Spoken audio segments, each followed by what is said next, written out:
Je dépose mes rêves à tes pieds. Je dépose mes plans, mes ambitions, mes désirs. J'ai trop voulu faire à ma manière, mais aujourd'hui je veux seulement ce que toi tu veux pour moi. Même si je ne comprends pas, même si le chemin me semble dur, je choisis ton plan, pas le mien. Non pas ma volonté, mais la tienne.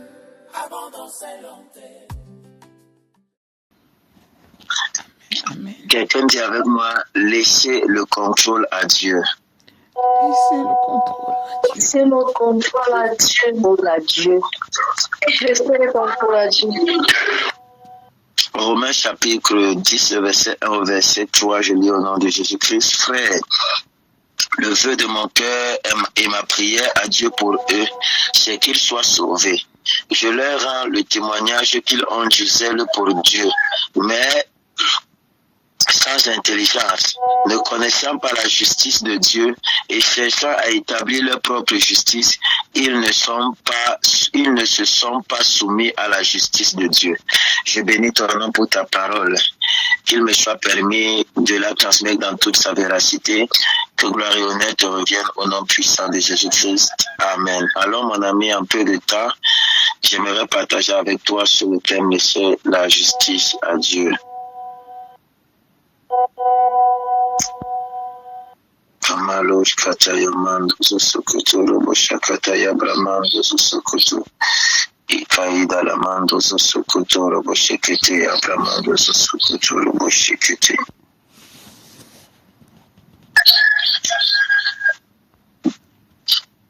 Vous savez, depuis tout à l'heure à 10 heures, nous avons parlé de laisser, de ne pas vivre selon nos propres efforts.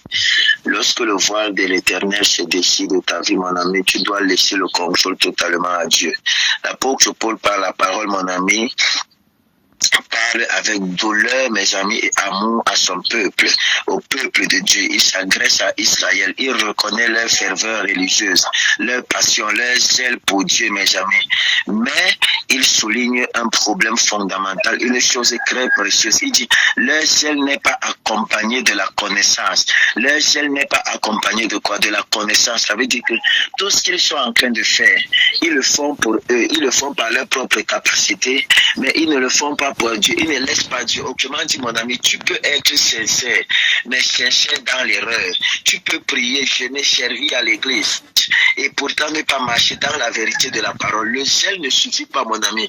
Il faut la révélation. Beaucoup de personnes aujourd'hui sont dans la même situation, mes amis. Ils ont de la faveur, ils sont actifs, ils sont passionnés, mais ils ne connaissent pas la justice de Dieu, mes amis. Ils cherchent à plaire à Dieu par leur effort, par leur sacrifice, par leur apparence.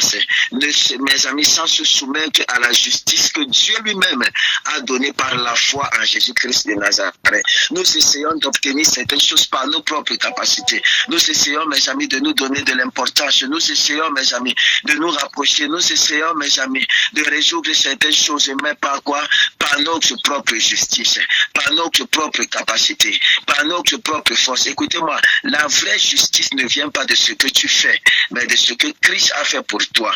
La vraie foi, c'est de s'abandonner à la grâce, mes amis, et de reconnaître que ta justice, que ta force personnelle ne vaut rien devant Dieu. C'est reconnaître que Dieu a tout fait pour toi et que Dieu a tout accompli pour toi.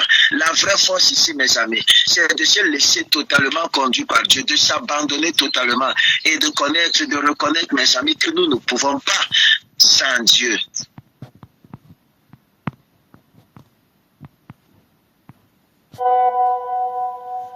Amen.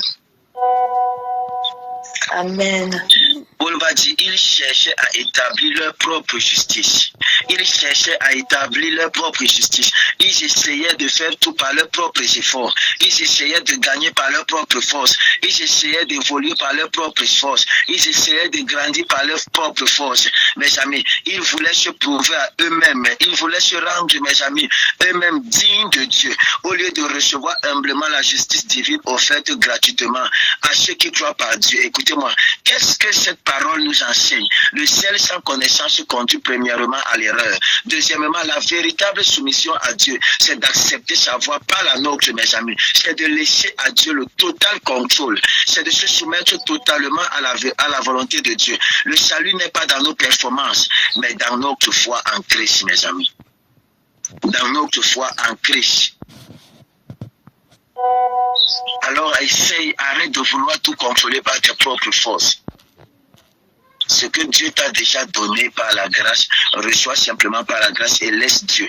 Ne combat pas Dieu avec ta propre justice. Ne combat pas la main de Dieu pas avec tes propres efforts. Laisse Dieu, soumets-toi à Dieu, mon ami, et laisse Dieu prendre le total contrôle. C'est là que commence la vraie vie spirituelle. Dans la connaissance de la vérité et la soumission à Christ. La soumission totale, mes amis. La soumission totale à Dieu. Quelqu'un dit Amen. Amen. Amen. Alors ma prière, c'est que l'Éternel t'apprenne à te soumettre dans le nom puissant de Jésus-Christ de Nazareth. Je vais vous donner un seul sujet de prière. Après qu'on va se séparer, chacun ira prier, mes amis. Tu vas dire, mes amis, tu vas dire, Seigneur, donne-moi de ne plus compter sur mes performances. Apprends-moi à dépendre totalement de toi. Apprends-moi à dépendre totalement de toi. Amen.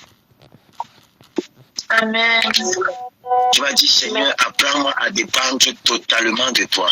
Je veux marcher par toi, parler par toi, vivre par toi. Oh Dieu, telle doit être ta prière.